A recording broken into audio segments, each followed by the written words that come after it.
Security guard throws out homeless woman, shocked when he learns her story. It was a cold, windy evening at a bustling shopping mall. People hurried in and out, arms loaded with bags, their faces lit with the joy of the holiday season. Near the entrance, a homeless woman named Margaret sat quietly, wrapped in an old blanket. Her weathered face told a story of struggle, yet her eyes carried a quiet dignity. Inside the mall, the head security guard, Jacob, was doing his usual rounds. Jacob took his job seriously, maybe too seriously. To him, the mall represented order, and anything that disrupted that order wasn't welcome. So, when he noticed Margaret near the entrance, he frowned. "This isn't a shelter," Jacob muttered under his breath. Approaching Margaret, he said in a stern voice, "You can't sit here, ma'am. This is private property. You need to leave." Margaret looked up, startled but calm. "I'm not bothering anyone, sir. I just needed to rest for a moment." Jacob, unmoved, shook his head. "Rules are rules. Either you leave, or I'll have to call the police." Reluctantly, Margaret gathered her few belongings and shuffled away, her head bowed in quiet resignation. But as she left, a young woman named Emily, who had witnessed the exchange, followed her outside. Little did Jacob know, the decision he had made so easily would soon unravel a truth that would leave him stunned and deeply regretful.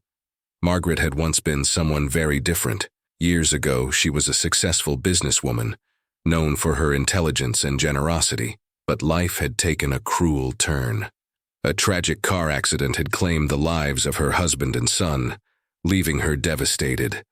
Unable to cope, Margaret lost her job, her home, and eventually her place in society. Emily, a kind-hearted university student, had seen Margaret around town before. Something about her quiet demeanor and polite mannerisms always stood out.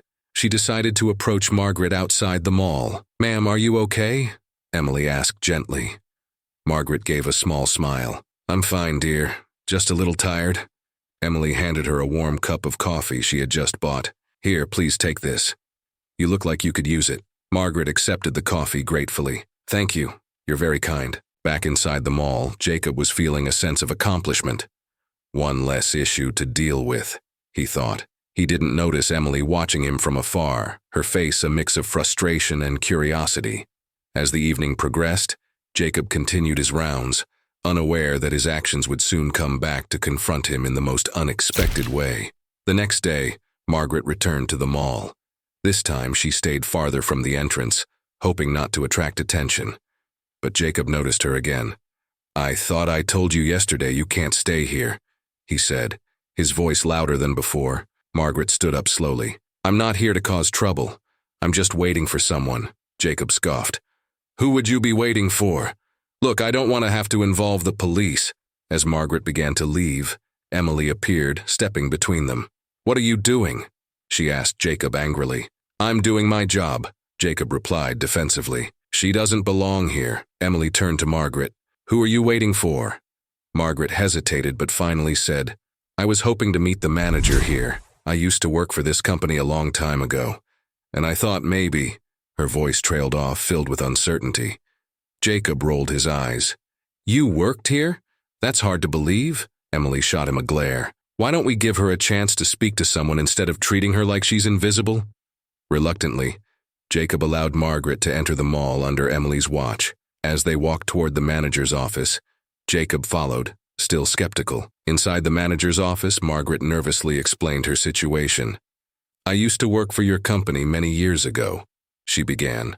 "I was a regional manager. After some personal tragedies, I lost everything, but I remembered the values this company stood for: kindness, community, and I thought maybe I could get a chance to start again." The manager, Mr. Harris, listened intently.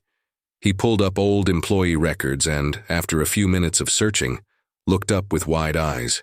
Margaret Thompson? You were one of our best managers." Jacob, standing in the corner, looked stunned. He couldn't believe the woman he had dismissed so easily had once held such a prestigious position. Mr. Harris continued, "You're the reason our mentorship program exists. You pushed for it years ago, saying everyone deserves a second chance. I can't believe it's you." Margaret nodded, tears streaming down her face. "I've made mistakes, but I just want a chance to work again. I'll start anywhere." Mr. Harris stood up and shook her hand. "Margaret, we owe you more than just a job. Let's get you back on your feet." Jacob's face turned red with shame. He realized how wrong he had been to judge Margaret based on her appearance. Over the next few weeks, Margaret began working at the mall in a small administrative role. Emily helped her find temporary housing, and Mr. Harris ensured she had the resources she needed to rebuild her life. Jacob, racked with guilt, approached Margaret one afternoon. "Ma'am, I owe you an apology. I treated you horribly and I judged you without knowing anything about you. I'm truly sorry." Margaret smiled kindly. "Apology accepted. We all make mistakes. What matters is that we learn from them." Jacob nodded, deeply humbled. He vowed to treat everyone with more compassion, regardless of their circumstances. Margaret's story quickly spread among the mall staff. Her resilience and grace inspired many, including Jacob, to rethink their assumptions about others.